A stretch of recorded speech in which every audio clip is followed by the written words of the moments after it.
in some ways, American manufacturing is powering the American recovery. Recovery. That was the key word from President Obama during his visit to southwestern Indiana. Friday afternoon, the president spoke at Millennium Steel in Princeton in honor of National Manufacturing Day. The president used Friday's visit as a chance to discuss the economy and the progress that has been made over the last several years. President Obama touched on many different issues related to the economy.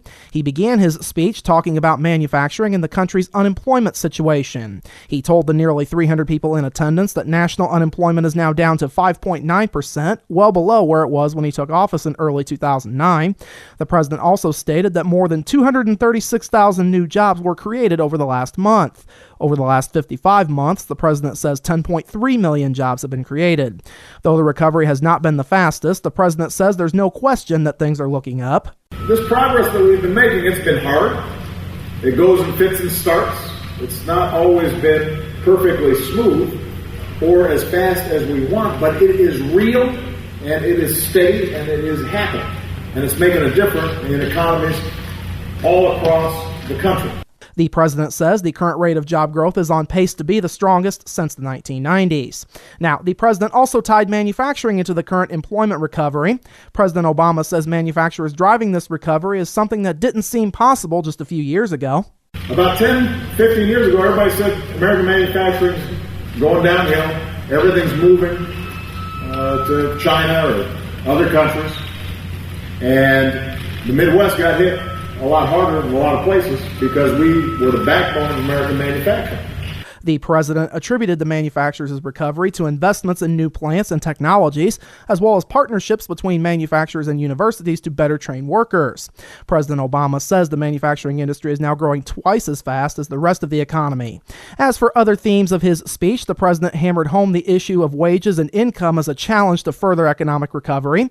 He says the recovery has not necessarily translated to an even distribution of wealth. Too much of the growth in income and wealth is going to the very top. Not enough of it is being spread to the ordinary worker.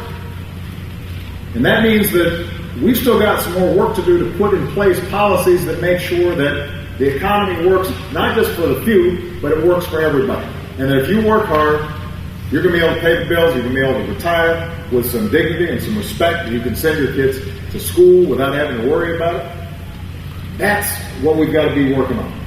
Other topics that the president discussed include more investment in roads and bridges, raising the minimum wage, and equal pay for men and women. He also took questions from the audience for almost 45 minutes once he finished his speech.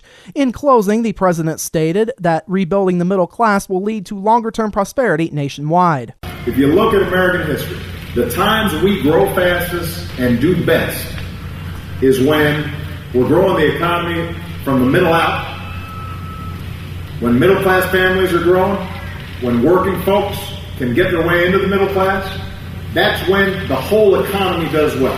Following his speech and questions, the president was given a tour of Millennium Steel. Now, Friday's trip marked the sixth one to Indiana for the president. It was his first since May of 2011 when he visited the Allison Transmission Factory in Indianapolis.